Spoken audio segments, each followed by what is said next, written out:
Porque la voz del pueblo debe escucharse. Porque el compromiso es con todos los costarricenses. Rolando González y Carlos Roversi en La Hora que Ortiga. Un programa que saca roncha, crítica, polémica, lo que otros callan.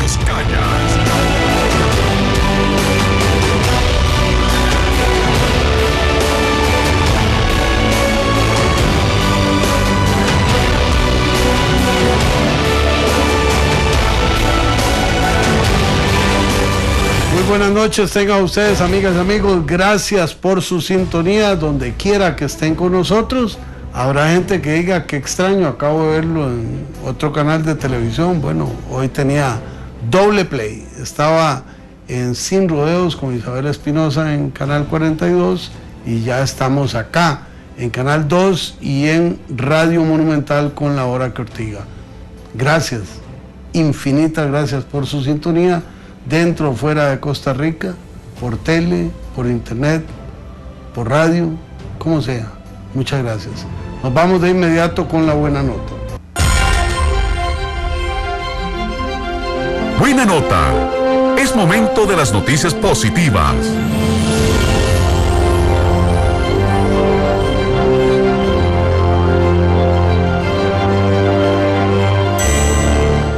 Con excesiva frecuencia sobredimensionamos los hechos negativos y olvidamos los positivos. Por eso la buena nota es una manera de recopilar todos los días algo positivo, de mencionarlo, subrayarlo, acrecentarlo, compartirlo. La buena nota de hoy es para el sistema de seguridad social costarricense, particularmente en enfermedad y maternidad. Una madre deja de tener vida desde el punto de vista de lo que se constituye en ser una persona en plenitud de condiciones. Tiene muerte neurológica y en su vientre anida una criatura que nació derivada de la vida ya en extinción de su madre, abrigada por ese cuerpo. Eso ocurre porque la madre resistió ese tiempo, eso ocurre porque la criatura resistió ese tiempo, pero ocurre porque hay un sistema solidario de seguridad social que permite, voy a usar una palabra de economía, pero que es aplicable, una inversión de recursos sociales para que llegue a nacer esta bebé. Llegará a convertirse en una niña, en una joven, en una mujer, en una madre, en una ciudadana. Esperemos que sí. Hoy ella es una prueba viviente de que nuestro modelo tiene toda la razón de ser. Esa es la buena nota de esta noche.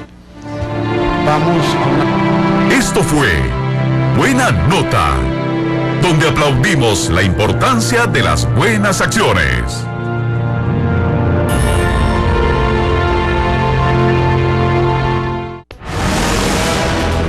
Tiro al blanco.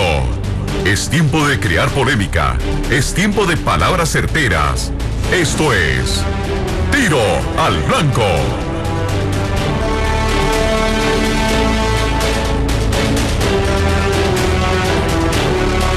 Estamos, amigas, amigos, a La Hora que Ortiga. Ahora estamos con Tiro al Blanco. Hoy tenemos un invitado cuya comparecencia enmarcamos en la protección de datos en la era digital. Realmente el programa está dirigido a lo que significa la tecnología y el aseguramiento de la confidencialidad de sus datos en materia de salud. Vamos a dejar que él introduzca el tema y luego, como es habitual, empezaremos a ortigar conjuntamente. Rodolfo Golfín, bienvenido, muchas gracias por acompañarnos en La Hora que Ortiga. Empecemos por decir quién es Rodolfo Golfín y cuál es la organización que representa. Muchas gracias primero, don Rolando, por la invitación. Es un honor realmente estar en su programa que lleva ya larga data de estar al aire, y eso realmente es un éxito que quiero reconocerle primero que nada, y la importancia que él mismo ha asumido dentro de la sociedad costarricense. Bueno, mi nombre es Rodolfo Golfín Leandro, yo soy presidente de una organización no gubernamental que se denomina Fundación para la Protección de la Salud de las Poblaciones Vulnerables. En pequeñito, FUPROSA. Es una organización, don Orlando, bastante ambiciosa, que ahora tal vez podamos reconocer, repasar un poquito las áreas que tenemos nosotros de actividad, pero que tiene fundamentalmente un principio, que es la defensa del derecho a la salud de las personas vulnerables. Que sabemos que los enfermos todos somos eventualmente personas vulnerables, pero siempre hay unas más vulnerables que otras. Nosotros partimos de un principio que el derecho, que la salud es ante todo un derecho, y desde esta filosofía procuramos que este derecho se respete, no solamente desde un punto de vista de prevención, sino también eventualmente de asesoría, de formación de las personas, que eso es muy importante, de empoderamiento de las personas, y eventualmente, llegada a la necesidad, pues hasta la defensa que podríamos ofrecerle a los ciudadanos en estos temas tan relevantes como es el tema de la salud, que es por excelencia el segundo derecho fundamental más importante después de la vida.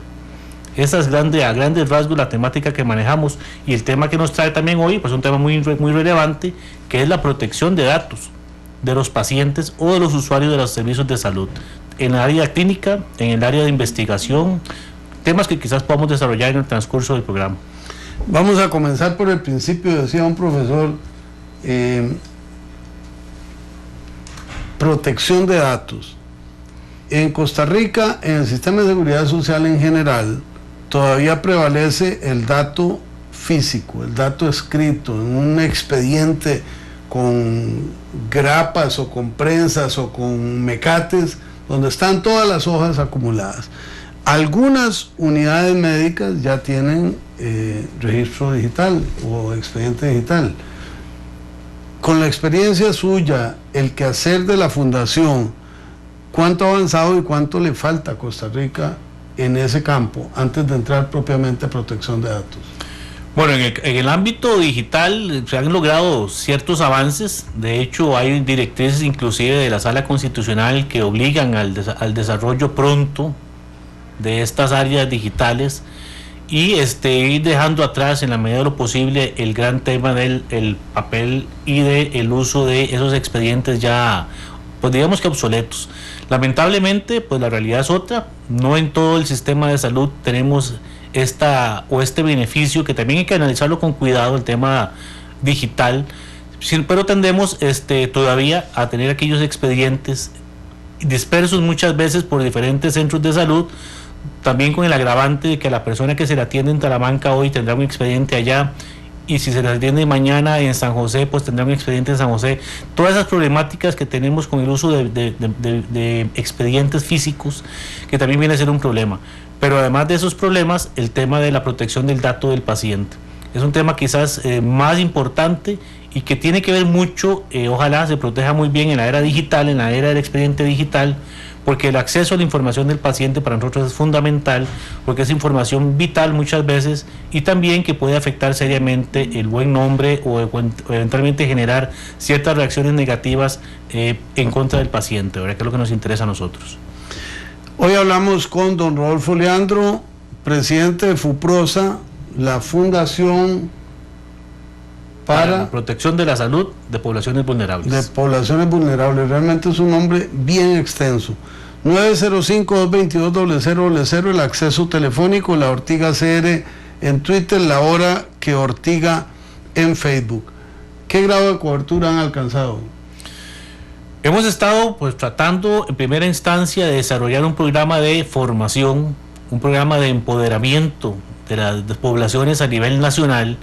Hemos realizado, por ejemplo, charlas virtuales en cooperativas, hemos realizado charlas presenciales en colegios, hemos generado, incluso algunos medios de comunicación nos han facilitado el acceso para poder empoderar a las personas en estos temas importantes de salud, y creemos que bueno, es un proceso porque recientemente hemos comenzado, llevamos poco más de un año de estar en franco trabajo, pero hemos logrado una cobertura importante, una cierta concienciación del tema para que podamos ir desarrollando nosotros lo que nos interesa más que nada, que es la formación de las personas. un derecho que se escribe pero que no se conoce tiene poca validez. Y realmente lo que nos interesa es que los ciudadanos conozcan cuáles son sus derechos, que conozcan estas leyes que emana de la Asamblea Legislativa, y que realmente podamos tener en ellos, primero que nada, defensores de sus propios derechos, y segundo también personas que vengan a proteger y a defender los derechos de otros ciudadanos. También nos hemos preocupado mucho por formar a los profesionales de la salud, no solamente a los médicos, sino en otras áreas de la salud, para que estos puedan también tener conciencia de cuáles son sus obligaciones y también conciencia de los derechos que tienen todos los usuarios, esos usuarios que atienden todos los días en el sistema de salud. Hemos llegado a dar clases en universidades dando cátedra, o por lo menos llevando cierta orientación en estos temas. Y bueno, también tenemos ahora la oportunidad, don Rolando, y amigos que nos escuchan y nos ven, de participar en el Comité Ético Científico de la Caja Costarricense de Seguro Social, donde hemos asumido el rol de representación de la comunidad en este importante Comité Ético Científico, que tiene que ver con todo aquello que tiene, de investigaciones en seres humanos, y es un tema muy importante, porque la protección del derecho a la salud también se da en esos ámbitos y tenemos que preocuparnos. Entonces la extensión, así como el título de nuestra fundación es extenso, la cobertura y el trabajo por hacer es muy amplio, y procuramos de estar en la mayor cantidad posible de escenarios en defensa de este derecho fundamental. Estamos hablando de la era digital, de la tecnología, de la simplificación, le sonará a usted raro, ¿verdad? La simplificación de los registros. En vez de tener grandes carpetas, se tienen archivos digitales, de la seguridad de esos archivos digitales. Yo le iba a preguntar al licenciado Rodolfo Golfín cuál ha sido la resistencia al cambio en el personal involucrado en esto y en la gente que se incorpora a estos procesos. Pero vamos ortigando colectivamente. Sergio González nos habla desde Cartago. Adelante, por favor. Buenas noches, don Rolando. Buenas noches. Siempre tengo una dudita con respecto a lo que es esto de los datos digitales. Yo creo que es bueno, pero por ejemplo yo pienso que la tecnología tiene sus ventajas y desventajas. En este caso, el archivo físico tiene la posibilidad de que se pierdan. Cabe esa posibilidad. En archivos digitales también. Los datos guardados se pueden perder. Por cualquier motivo se puede perder. Entonces la pregunta mía es: ¿qué tan seguro es realmente? ¿Qué tan seguro podemos estar de que esos datos no se van a perder? Igual pasaría, por ejemplo, con las cuotas de la caja. Ya que tan seguro uno está de que realmente todas esas cuotas que uno lleva se van a perder o no. Entonces esa es mi duda. Buenas noches. Buenas noches, muchas gracias, don Sergio. Hasta Cartago, un abrazo. Don Rodolfo. Bueno, sí, siempre existe ese riesgo, y de hecho es una de las preocupaciones que nosotros tenemos, el manejo adecuado de los archivos y de los registros digitales. Sin embargo, la tecnología, o más bien el mundo, sigue avanzando. Nosotros no podemos detenernos, y además el uso del papel ya viene siendo un sistema pues bastante también peligroso. Uno puede incorporarse a los archivos, a las bibliotecas, a los centros de documentación de los hospitales, y encontrará muchos desastres en muchos de ellos, donde los expedientes están en los cielos rasos, tirados en el piso, etcétera. Entonces ya eventualmente caemos en evidencia de que el uso de expedientes físicos pues ya no es parte del proceso actual de desarrollo. Lo que tenemos que hacer es emigrar a expedientes digitales, pero esos expedientes digitales tienen que tener garantía de que la información del paciente va a ser guardada con absoluto recelo, que no va a ser accesible por cualquier persona. Incluso en caso de investigaciones biomédicas, el acceso tiene que ser controlado, y hay algo muy importante en esto que yo quisiera comentarles, que es cuando sea pertinente, con el consentimiento informado de la persona. Porque, como les decía, hay casos muy importantes en que la enfermedad de la persona puede ser muy sensible, incluso de cierta trascendencia social, como el HIV, ¿verdad? El tema del SIDA, por ejemplo, en que el paciente obviamente quiere un absoluto resguardo de su información. Entonces, el tema de la migración hacia lo digital no solamente es incontenible, ya es una realidad. Esperamos caminar pronto hacia eso, que la Caja Costarricense del Seguro Social migre rápidamente a estos sistemas, pero además es beneficioso, porque si tenemos un control a nivel digital, si nos pasa algo en Limón, y nuestro expediente, nuestra área de salud es en San José, pues los médicos van a tener, o el profesional de salud más bien, no solamente los médicos, sino también los profesionales de registros médicos, van a tener acceso directo y rápido a esos expedientes, lo cual nos garantiza una atención más oportuna y una atención más eficiente. Claro, reitero, y es la razón de nuestra preocupación, la protección de datos es fundamental en estos temas. Estamos en La Hora que Ortiga, hablamos con Rodolfo Golfín sobre uso y protección de datos por la vía digital en servicios de salud. Estábamos con una pregunta que quedó a medio camino: resistencia al cambio en dos frentes. El usuario, don Sergio González, de alguna manera plantea esas inquietudes, y el personal que trabaja en el ámbito de la salud.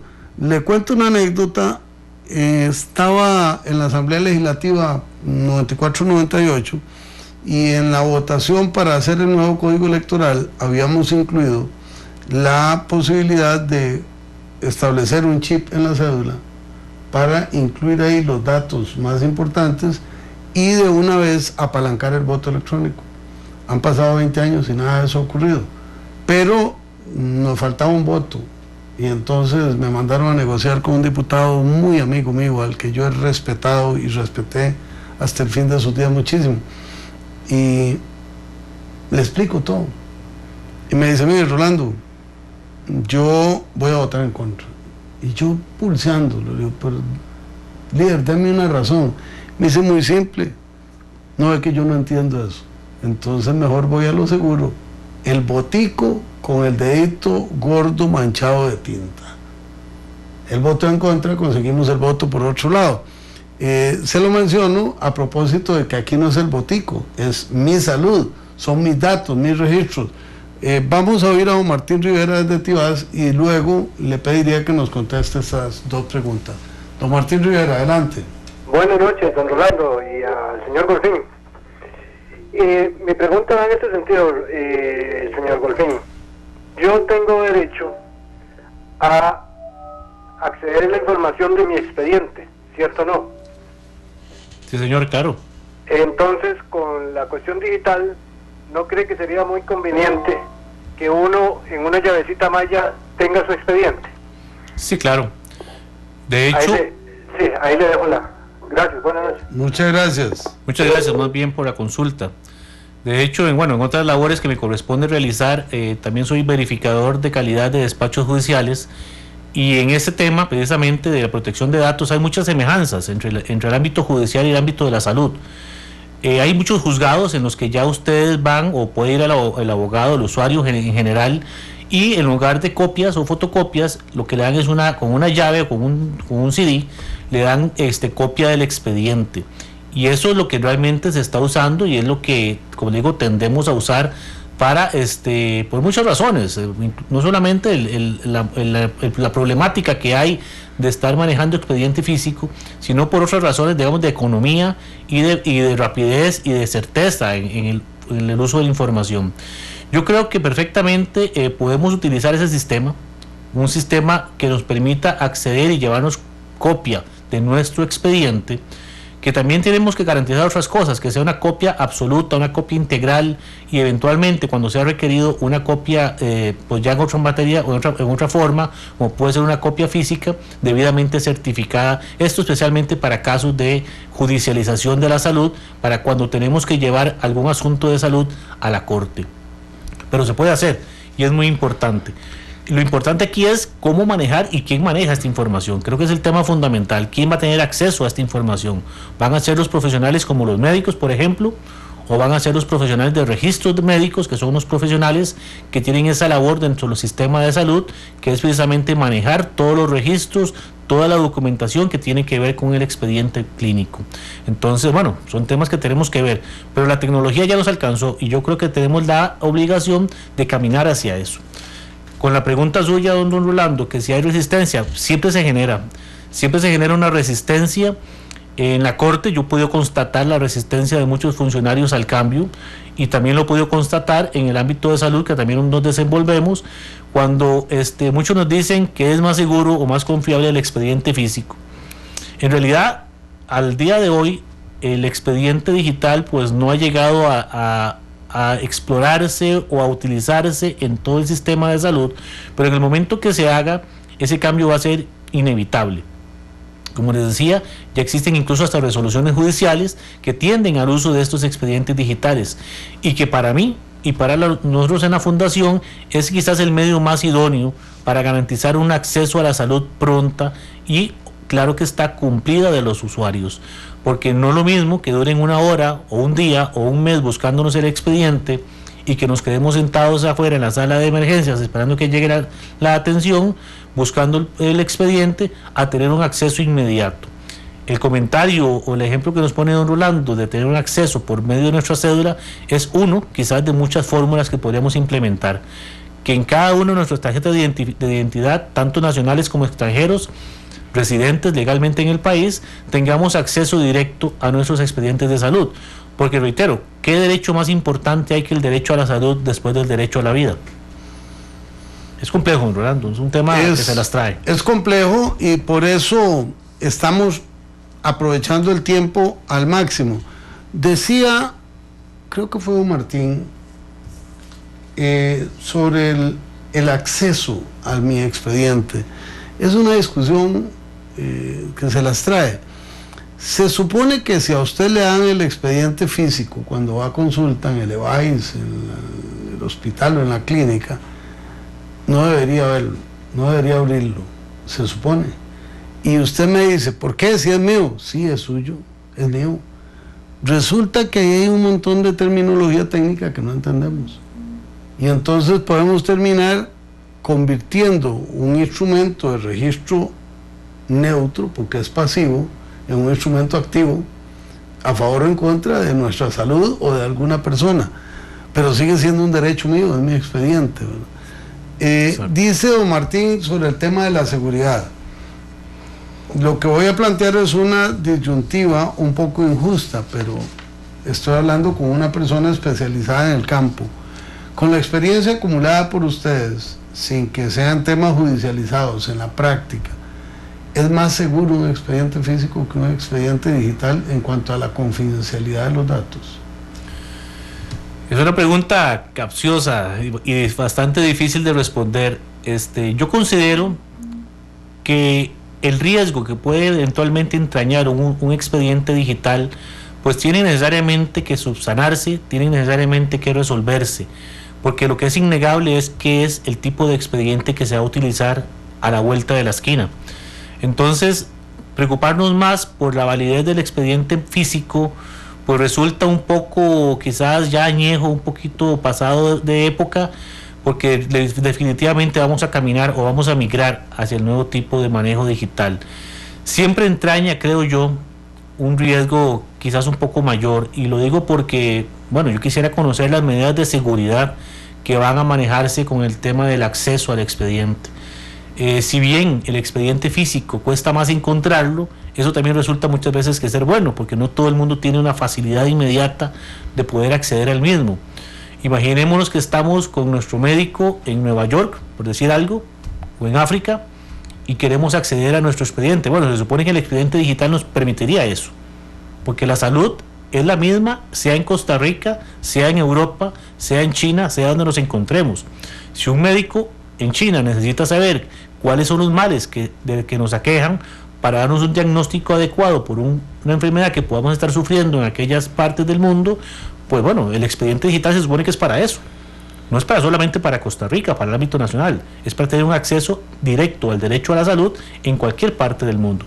Y estoy quizás hablando un poquito de manera utópica, digamos, o soñando más de la cuenta, pero se supone que el derecho, la garantía real del derecho a la salud es que mi acceso a mi expediente, no por el expediente en sí mismo, sino por la información que contiene, sea efectiva, que sea real y en tiempo oportuno, que eso es muy importante. El tiempo es muy importante en esto. ¿Qué cobertura tiene hoy el acceso o la construcción de expedientes digitales en el ámbito de ustedes? En el ámbito nuestro, en el ámbito de la salud, se ha puesto en práctica en determinadas zonas el expediente digital en determinados centros de atención, pero no es una cobertura total. Yo calculo que puede andar en un 10-20% aproximadamente, y ahí me permitiré solicitarle a las autoridades que nos pueden estar oyendo que nos corrijan en caso de que mis datos sean incorrectos, pero es una cobertura inicial.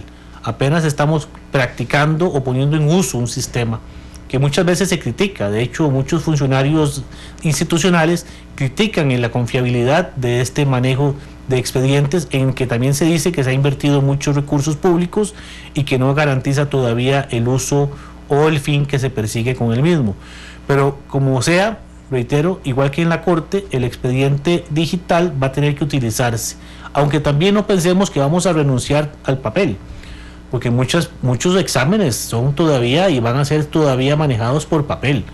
Los ultrasonidos, las pruebas de radiológicas, etcétera, los exámenes de laboratorio, todo esto engrosa el expediente. Tendrán que ser escaneados, tendrán que ser presentados e incorporados al expediente, como se incorpora en la Corte, por ejemplo, todo tipo de prueba que aportan los abogados en las diferentes materias, en aquellos juzgados que se dicen ahora orales o digitales. Estamos en la hora que Ortiga. Hoy hablamos con Rodolfo Golfín, tema expedientes digitales en la salud. Vamos a ver qué tenemos en Twitter, porque había algo que no tiene que ver con esto. Manrique Loaiziga: si son como los expedientes digitales de la caja, nos morimos. Ahí hay una ortigada, ahorita los comentamos. Jerry Bolaño: saludos Rolando, mucho gusto don Jerry, gracias por sintonizarnos. Luego tenemos Frank Álvarez: Hospital de Niños tiene hace más de 15 años de experiencia digital y en San Juan utiliza miles de hojas de papel. La caja no quiere el cambio. Ahí le plantean dos posiciones. Dos posiciones que efectivamente, o sea, muchas veces vemos que cada hospital termina siendo como un feudo aparte, y a veces se queda en evidencia la dificultad de coordinar todo un sistema, que nosotros, como defensores que somos de las poblaciones y de las personas usuarias de estos servicios, pues nos preocupa. Porque, como reitero, el derecho nuestro a la salud es un derecho de manera integral y a nivel nacional. No es posible que porque pasemos de un hospital a otro, las condiciones de atención sean muy distintas. Y realmente lo que procuramos es que primero tengamos un acceso confiable a la información que debe estar en nuestro expediente, y que además esa información se mantenga custodiada con absoluta confidencialidad para efectos de poder nosotros tener garantía de que esa información no va a ser utilizada. Y muchas veces no se piensa el uso que se le va a dar a esa información, porque conocemos de casos que eventualmente incluso hasta se ha dado el traslado de información a empresas privadas que después lo utilizan obviamente para beneficio propio. Me dicen que don Martín quiere hacernos una... Don Martín Rivera, adelante, por favor. ¿Aló? Sí, adelante. Sí, disculpen el abuso. No se preocupe. Aquí es inusual que dejemos doble play, pero el tema de hoy es un tema en que estamos construyendo una nueva cultura, entonces tenemos que nutrirnos juntos, quienes saben del tema y quienes somos usuarios. Adelante. Vea, don Rolando, le voy a contar brevemente. Yo fui empleado en el San Juan de Dios hace más o menos como 40 años y me tocó ver eso, que andaba haciendo unos trámites ahí, pasar por una estación se llama, estación de salón, ¿verdad? Donde un puesto de están trabajo, las enfermeras y médicos y todo eso, y un médico se había jalado una torta y lo vi arrancar la hoja médica y cambiarla. Entonces yo me pregunto, siendo el expediente digital, digamos, en la caja, ¿qué seguridad voy a tener yo como usuario de que se cometiera una malpraxis o un caso como el que le cuento, y que esa entrada anómala no quede registrada o quede registrada? No, ¿me explico? Sí, señor. Ya le va a contestar don Rodolfo, y yo en mi ignorancia le voy a añadir un par de elementos. Don Rodolfo. No, es preocupante, y de hecho la práctica misma de alterar un expediente es un delito también. Entonces, la forma en que este delito se cometa es de suma gravedad si se trata, por supuesto, de un expediente de salud y para encubrir eventualmente una responsabilidad por parte de un médico.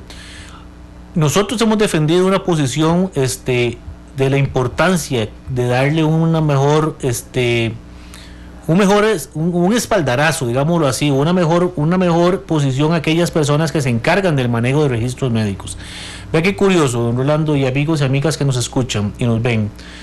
Existe por disposición la obligación de los tecnólogos en registros médicos y los profesionales afines de registros médicos de incorporarse al colegio de médicos, porque son profesiones afines que al día de hoy no cuentan con un colegio profesional, cosa que yo insto para que algún día lo puedan hacer. Pero también dentro de esa obligación que se da, existe la obligación de estar bajo supervisión médica, lo cual yo por lo menos reprocho y digo que no debe de ser así, porque la obligación el área de acción del profesional de registros médicos es muy distinta a la del profesional en ciencias de la medicina o a los médicos. Entonces no es lógico pensar que un profesional en medicina esté supervisando a otro profesional que lo que maneja son registros, datos, información, que muchas veces y en la gran mayoría de los casos ni siquiera la conocen los profesionales en otras áreas de la salud. Lo que quiero decir con esto es que se debe de darle más realce, más importancia, darle más apoyo a aquellos profesionales que van a estar a cargo del manejo de estos expedientes, porque no pueden ser cualquiera. No pueden ser solamente secretarias, por ejemplo, o administradores. Tienen que ser profesionales, gente que tengan una formación especial y un compromiso especial con el manejo de esta información, porque esta información, como les digo, es sumamente sensible. De aquí puede salir grandes intereses económicos, como por ejemplo empresas transnacionales farmacéuticas que requieren información confidencial o de ciertos tipos de casos, empresas costarricenses o nacionales que requieren información de cierto tipo de pacientes. Entonces el tema es un tema muy delicado. Vamos a oír a don Rodrigo Pérez desde Desamparados, sería la última llamada de la noche, luego veré qué tengo en redes. Don Rodrigo, adelante, por favor. Gracias, buenas noches. Aparte de todas las medidas de seguridad... Perdone, la última llamada de este segmento, no de la noche. Adelante. Me preocupa un asunto que es que si no nos corremos el riesgo, como pasa con la misma corte y con los bancos, cuando le dicen a uno, se cayó el sistema, entonces la información, espérese, ven 2-3 horas. No existe ese riesgo con este asunto ahora. Muchas gracias a don Rodrigo. Don Rodolfo. Sí, claro. O sea, lamentablemente ese riesgo es un riesgo que existe, como existe en cualquier institución, incluso en cualquier empresa privada, que hayan fallos de energía y de suministro de corriente eléctrica y que den al traste con estos servicios. Importante sería y tiene que ser así, que haya medidas de seguridad en los diversos centros de atención para que en caso de una catástrofe, de un terremoto, de una situación de emergencia, podamos siempre contar con los servicios. Aquí yo creo que sería muy importante tomar medidas de prevención, obviamente para que los servicios no vengan o no se caigan en razón de la falta de electricidad o algún otro elemento que pueda dar al traste con la atención. Porque como siempre reiteramos, el tema de la atención es fundamental. El paciente tiene derecho a ser atendido a una hora y un día específico. Y no lo decimos nosotros, lo dicen los señores diputados que dictaron la ley 8239 y que además, como le digo, es ley de la República y que debe de acatarse y respetarse en esos términos. Entonces, tomemos las previsiones. Lamentablemente se puede dar la situación, pero cuando migremos a estos sistemas vamos a tener que tomar las previsiones del caso. Íbamos terminando y hay un tema que quedó en el ambiente.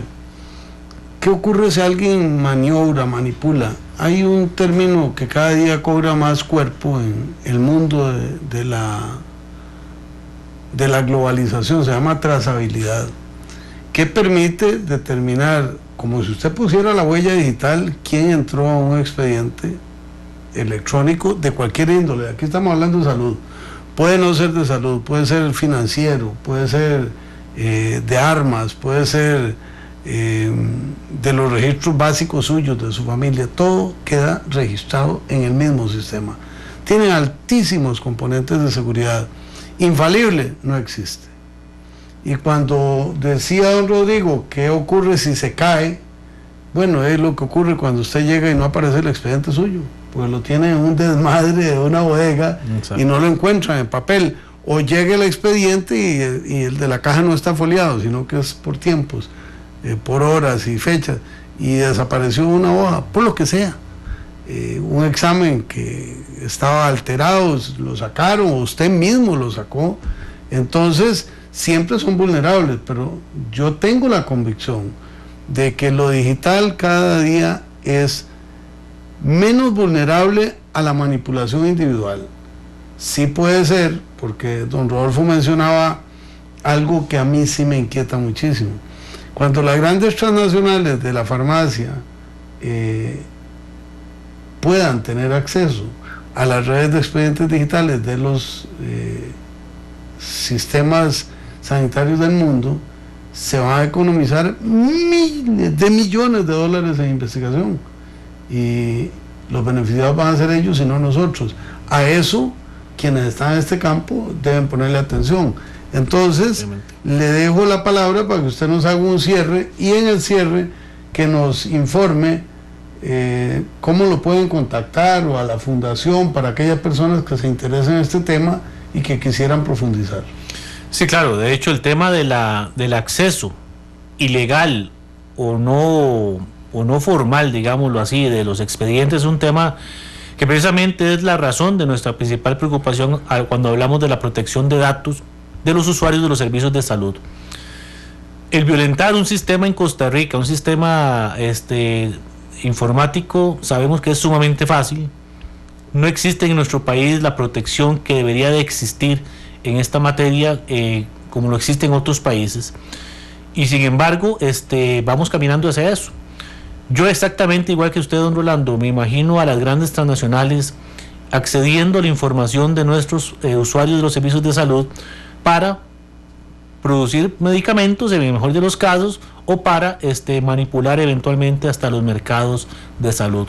Y hay temas muy interesantes. Hay mucha gente que dice, por ejemplo, que el tema del Zika no es un asunto tan natural como pareciera ser, y uno se pone a preguntar, uno se pregunta más bien, bueno, ¿hasta dónde llega eventualmente el acceso a una manipulación?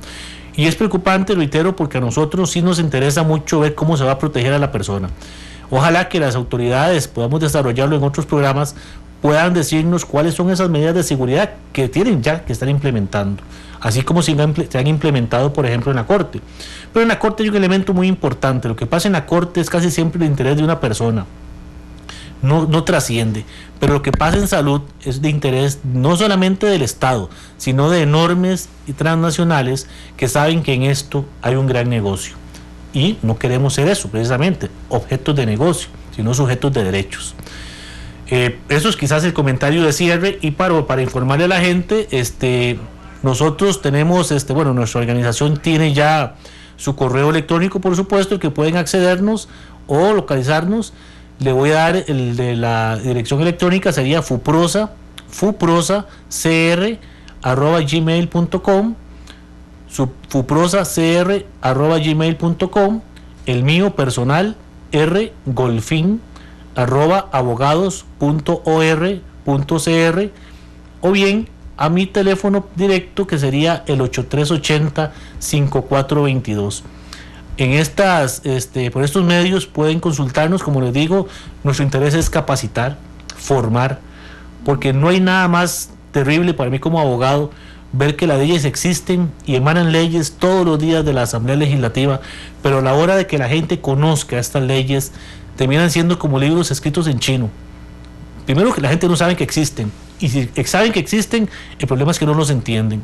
Y la labor nuestra es principalmente de formación, y ojalá que de empoderamiento de la población.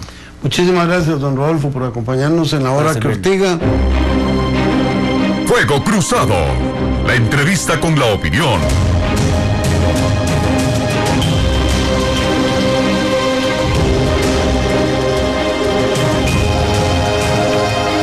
Regresamos, amigas y amigos, ahora en Fuego Cruzado, en la parte final de La Hora que Ortiga.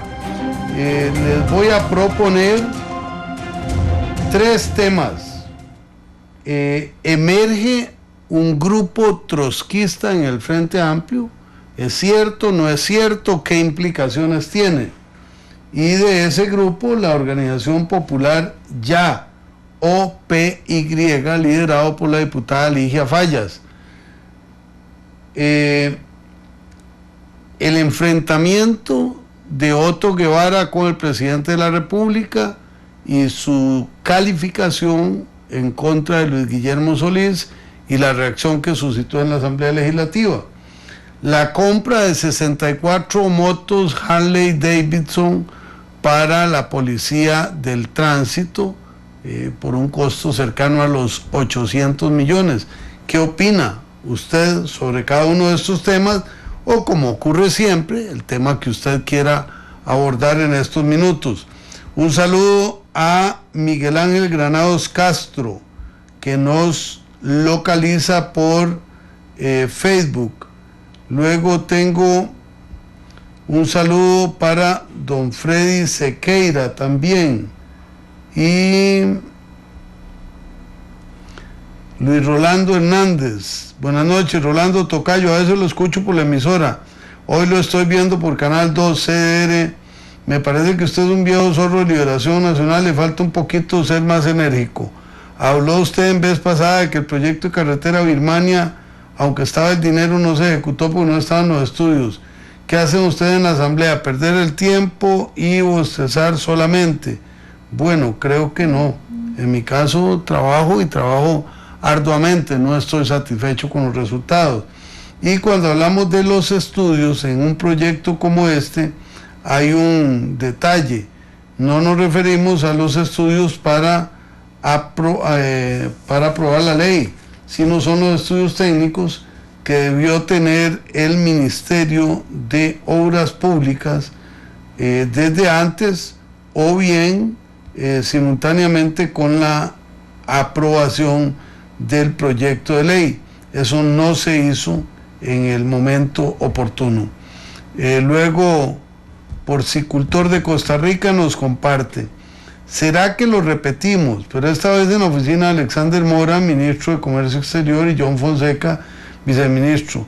En realidad, el que nos tiene así de jodido y nos quiere joder más es el Ministerio de Comercio Exterior. Nos quiere meter la Alianza del Pacífico.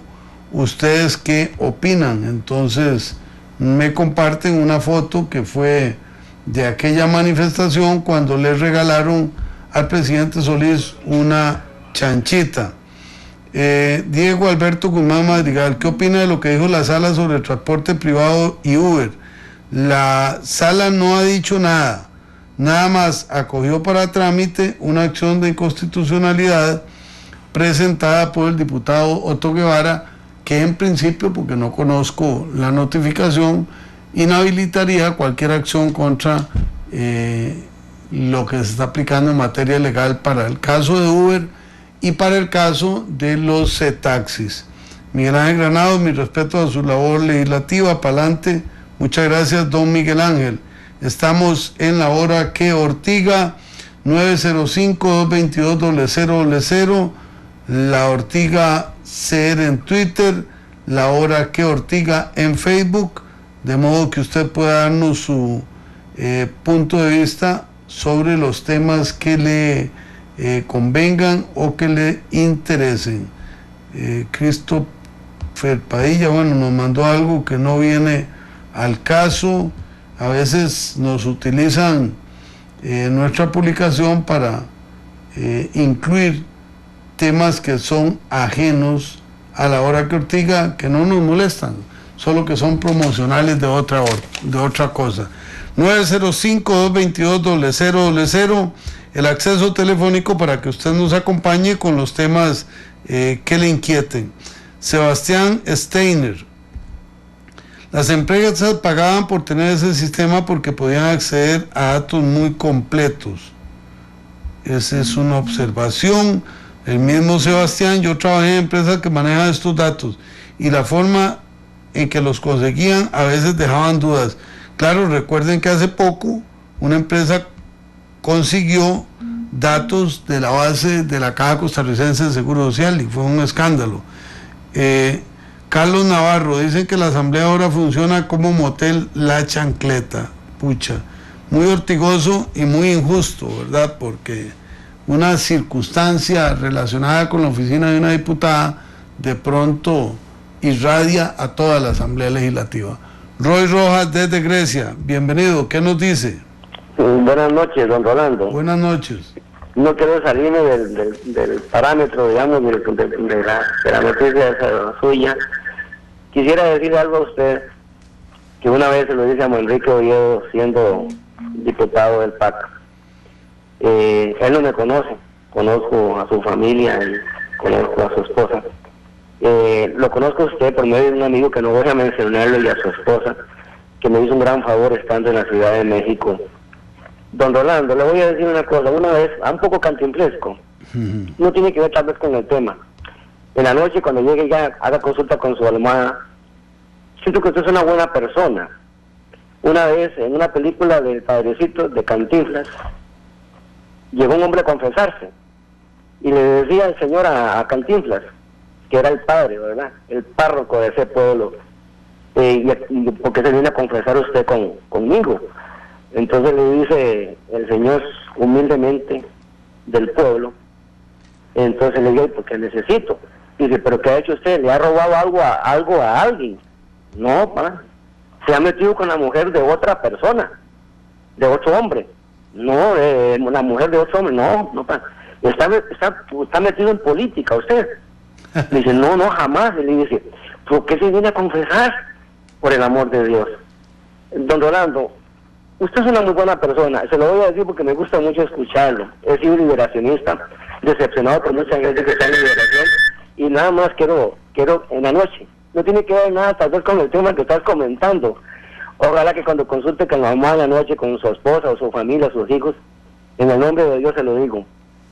Ojalá que algún día pueda vivir usted de algo y que no sea de política, porque usted es una buena persona. Buenas noches.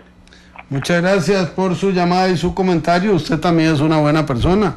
Y aquí estamos dos buenas personas, uno ortigando de acá para allá y otro explicando lo que puede explicar. Déjeme decirle que con la juventud acumulada que tengo, yo empecé a trabajar a los 15 años. He trabajado en fotografía, en carnicería, en pescadería, en verdurería, en sastrería, en comunicación, y esto no es política. Tengo 11 años de haber generado este programa con Carlos Roversi, de los cuales paré 3 y medio más o menos, 4 años que estuve entre el gobierno de doña Laura Chinchilla y la campaña anterior. Entonces, a eso póngale usted que he ejercido en el magisterio alrededor de 17 años. Usted dirá, pero qué montón de tiempo, hay cosas que están simultáneas. Entonces, como usted es una buena persona, yo sé que me está poniendo atención y va a consultar con su almohada o con su esposa, a quien no conozco y que no me ha hecho ningún favor. Entonces no tengo esa relación positiva que usted tiene, como ha comentado, con la mía. Reflexione. ¿Será justo descalificar a una persona cuya vida no se conoce porque gran parte de esa vida ha sido funcionario público, trabajando como debe ser, y gran parte ha sido empleado privado o emprendedor como lo soy en este proyecto? Toma usted nota de que la hora que Ortiga, por ejemplo, no tiene pauta. Aquí yo vengo a trabajar todas las noches porque sí, no porque recibo una remuneración. ¿Le parece justa su apreciación? Si le parece justo, duerma en paz. Si no le parece justo, duerma en paz. Sé que me lo dijo de buena fe, yo le contesto en idénticos términos. Y me gusta rajar con la historia de mi vida, porque viera cómo me ha costado llegar a donde estoy. Nada regalado, y nunca he tenido ni madrinas ni padrinos en política. He tenido que pulsear todo esto. Gracias por la oportunidad. Don Gerardo Barrantes desde San Carlos y don Rodolfo Solano desde Tres Ríos, y con ellos vamos redondeando las llamadas de esta noche. Propuse 3 temas, no tienen que ser los de ustedes. El Frente Amplio y una línea trotskista, la situación entre Otto Guevara y Luis Guillermo Solís, y la compra de motos en la Policía del Tránsito. Adelante, don Gerardo. Sí, buenas noches. Don Rolando, yo estoy en varias oportunidades, le he oído decir que el gobierno, el Estado, no puede asumir ciertos proyectos productivos, por ejemplo, las carreteras con sus peajes, el puerto, los puertos de Moín, el tren, el ferrocarril y cosas de ese tipo. Usted dice que porque no hay dinero, es lo que siempre ha dicho, pero yo creo que no es así. Yo creo que el gobierno no asume esos proyectos pues porque la idea es dejárselo a la empresa privada, porque dinero sí hay. Imagínese usted que el pretexto de que no hay plata se usó, por ejemplo, en el puente del llamado de la Platina, que cuando la primera vez que se arregló, se dijo que se iba a arreglar porque no había plata para hacerlo, y sin embargo se han pagado 14.000 millones, imagínense ustedes, se han desperdiciado. También se desperdició la plata de la trocha, se le regaló a aquella gente 36 millones sin chistar, sin meter las manos, y luego imagínense la millonada que se paga en que se le paga a las empresas de seguridad privada, saliendo más barato tener sus propios empleados, su propia seguridad, como toda la vida fue. O sea, plata hay, lo que pasa, y además, si se cobraran los impuestos, si se obligara, si se crearan leyes drásticas como en Estados Unidos, en Europa, donde hay cárcel para el que no pague impuestos, pues habría toda la plata del mundo para hacer los mejores proyectos. Ahora, si de lo que se trata es que participe la empresa privada, perfectamente puede participar en la parte operativa, no así en la parte administrativa, porque el problema en Costa Rica es que ese tipo de negocios se lo dejan a la empresa privada, se lo dejan totalmente para que toda la ganancia sea de la empresa privada. Y una pequeña cosa, en la ley procesal laboral se habla, usted estuvo hablando la vez pasada que se habían dispuesto cosas como la prontitud en los procesos judiciales, la defensa por parte del Estado, todo más expedito, más fácil, un montón de cosas. Pero no sé si se habló de sanciones drásticas, efectivas, como por ejemplo cerrar negocios, cárcel, confiscaciones, cosas de ese tipo. No se habla de nada de eso. Mientras no existan sanciones drásticas aplicables, pues todo viene siendo un plato de babas. Buenas noches. Buenas noches, muchas gracias a don Gerardo Barrantes. Oímos a don Rodolfo Solano desde Tres Ríos y con él cerramos las llamadas para compartir lo que tengo en Twitter. Buenas noches, don Rodolfo. Sí, muy buenas noches, señor Rolando. Me gusta mucho su programa. Siempre lo oigo cuando puedo. Muchas gracias. Sí, lo siguiente, digamos, me tengo que ajustar al tema que usted puso, los tres temas o otros. No. Bueno, es lo siguiente, me preocupa y quiero oír mucho su concepto sobre las nuevas municipalidades o los nuevos consejos municipales. ¿Está usted de acuerdo conmigo en que este año va a ser un año de estancamiento de todos los municipios porque llegan demasiados los elegidos llegan totalmente pollitos, y me preocupa mucho todos los proyectos, todos los problemas que se cargan en un cantón van a tener ese debido estancamiento. Y por otro lado estoy de acuerdo en lo que le dijo usted el señor Otto Guevara a nuestro presidente, a pesar de que yo soy del partido oficialista, que yo no estoy de acuerdo con cómo está gobernando el señor. Me parece muy demasiado bueno, y lo felicito, señor Otto Guevara. Muchas gracias. Muchas gracias a don Rodolfo Solano. Yo creo que el fondo de lo que dijo Otto Guevara está bien, la forma es un desastre, completamente irrespetuoso. Sobre el tema de las municipalidades, es la curva de aprendizaje en todo modelo democrático. Los países con 6 años de mandato tardan 1 año y medio en ubicarse, los de 5 o 4, 1 año, 1 año y medio. La diferencia no es mucha. En cuanto a las municipalidades, aunque hay mucha gente nueva, por dicha, hay una suficiente cantidad de gente que repite, y los equipos de las municipalidades son personal permanente. Yo pienso que se va a dar un bajonazo y luego un relanzamiento, y sí hay que tener atención en que las municipalidades van a disponer de 3 veces más recursos para caminos cantonales, gracias a una ley que aprobamos en la Asamblea Legislativa y que nos permitiría mejorar la red vial cantonal ante la inoperancia del Ministerio de Obras Públicas y Transportes. Bueno, vamos a ver en Twitter, tengo los siguientes comentarios de Sarpe. Carlos Navarro, eso de Ligia Fallas no es peculado. Yo creo que no, ¿verdad? Porque el peculado es un acto de aprovechamiento de los recursos del Estado para mi beneficio personal. En el caso de ella, tal vez su visión es distinta de la mía, pero yo no me atrevería a decir que haya algún tipo de deshonestidad en cuanto a uso de recursos públicos para su beneficio. Con Ligia Falla yo tengo muy poca relación personal, ideológica y programática ninguna, pero le admiro y le respeto como una mujer valiente y que lucha por sus ideales, con excesos como el que se ha conocido. Lamentable, pues esas acciones de un diputado mancilla la integridad del primer poder de la República, dice Carlos Navarro. Así es, antes lo comenté. Sebastián Steiner: trabajando en un banco yo compraba bases de datos para vender tarjetas de crédito y obtenía nombre, teléfono, edad, dirección, salario. Exactamente, eso es una violación a los derechos, a los datos confidenciales, y hoy es un delito, hace años no lo era. Carlos Navarro: es irrespetuoso decirle al presidente que le faltan huevos. Siempre le decía a Laura que le faltaban enaguas y nadie hizo nada. Ahí estamos, a ver, nos llegan más.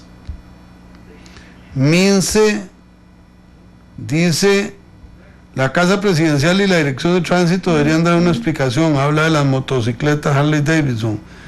Carlos Navarro: favor Ortiga Alpani y su pésimo trabajo con la protección a los niños. Un tema que nos queda al rato que le entramos mañana. Sebastián Steiner: sí, pero ese señor es el vivo ejemplo de por qué Platón decía que la democracia era una enfermedad de los estados. Claro, doña Laura fue vilmente traicionada por mucha gente en la que confió. Generif Traña: la filosofía trotskista muy alineada con la posición del FA, no es de extrañarse.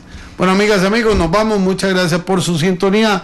Mayra Alfaro y Rodolfo Chacón en Canal 2. Yo, Glenn Giovanni Montero, Marco Antonio Ramírez en Monumental, Rolando González, Rigo González, Mari Carmen Pozo, Carlos Roberts y Rolando González Barquero. Nos despedimos desde la hora que Ortiga. Mañana estaremos con Ortiga Libre, Dios mediante. Esto fue Fuego Cruzado.